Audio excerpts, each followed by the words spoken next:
hanya 30.000 lebih. Budget hanya 30.000 lebih, tapi nak cari mini excavator yang boleh menggali tanah hanya mestilah tengok dosa ni.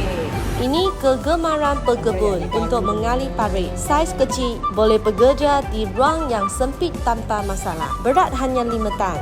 Sudah menerima banyak maklum balas positif daripada customer. Gali tanah, tanam, semua boleh buat. Dan bahan pula, mesin ni baru sampai. Pembelian secara tunai atau pinjaman boleh diatur. Cepat datang kilang cari saya, kita bincang sampai jadi.